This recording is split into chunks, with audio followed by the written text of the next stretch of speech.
Coaching centres पर प्रशासन की ताबड़तोड़ कार्रवाई, 2 कोचिंग सेंटर किए सील। हापुड़ शहर में ज्यादातर सभी कोचिंग सेंटर और लाइब्रेरी चल रहे हैं बिना मानकों। सीएफओ ने कराए कोचिंग सेंटर और लाइब्रेरी खाली। क्या कार्रवाई बदलेगी खानापूर्ति में या बिना मानकों के चल रहे कोचिंग सेंटर होंगे बंद?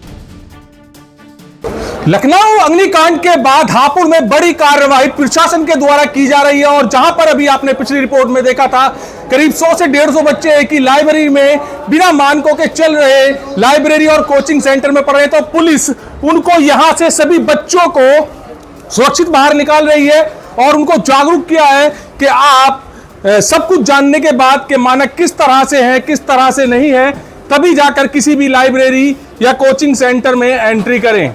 तो यहां पर पुलिस और अग्निशमन विभाग प्रशासन लगातार बड़ी कार्रवाई कर रहा है। आप जहां पर 2 कोचिंग सेंटर को सील कर दिया गया है। जी हां, जिस कोचिंग सेंटर में हम इस वक्त मौजूद हैं, इस कोचिंग सेंटर को भी, लाइब्रेरी को भी यहां पर सील करने की कार्रवाई की गई है, क्योंकि लखनऊ अग्निकांड में 15 बच्चों की मौत जो हुई है उसके बाद से उत्तर प्रदेश का जो सिस्टम था वो जाग गया है और अब जो बिना मानकों के कोचिंग सेंटर, लाइब्रेरी, होटल चल रहे हैं उन पर काफी बड़ी कार्रवाई की जा रही है। देख सकते हैं कि पुलिसकर्मी यहां पर सभी लाइब्रेरी, कोचिंग सेंटर में पढ़ने वाले बच्चों को समझा रहे हैं कि आप यहां से जल्द नीचे जाइए, क्योंकि यहां पर सीलिंग की कार्रवाई की जा रही है।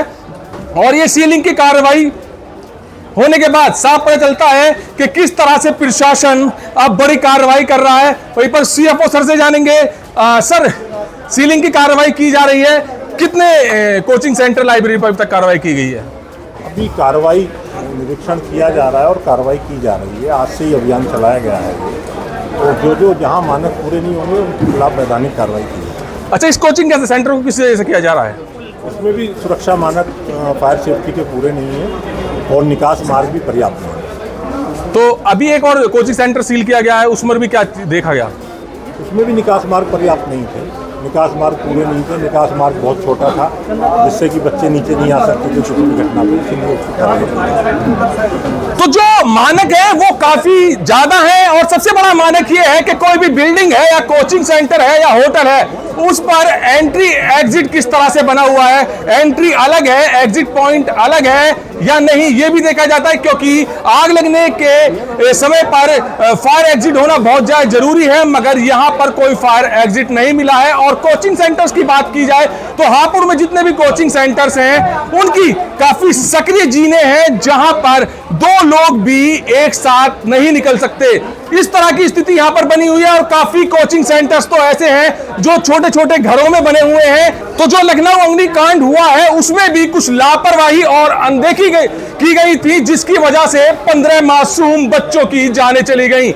उन 15 मासूम बच्चों के परिवार पर क्या बीत रही होगी, क्योंकि 19 साल से लेकर 22 साल तक के बच्चे थे। जो 15 छात्र और छात्राएं लखनऊ अग्निकांड में जलकर उनकी मृत्यु हुई थी, तो उस परिवार पर किस तरह से कोहराम टूट रहा होगा, किस तरह से दुखों का पहाड़ टूटा होगा, यह बड़ी बात है। केवल इसी और इसी चीज को देखकर मुख्यमंत्री योगी आदित्यनाथ बड़े आदेश दे चुके हैं कि जो भी बिना मानकों के अनुसार चल रही हैं बिल्डिंग्स और जितने भी कोचिंग सेंटर्स, होटल्स और लाइब्रेरीज चल रही हैं उन पर बड़ी कार्रवाई की जाए।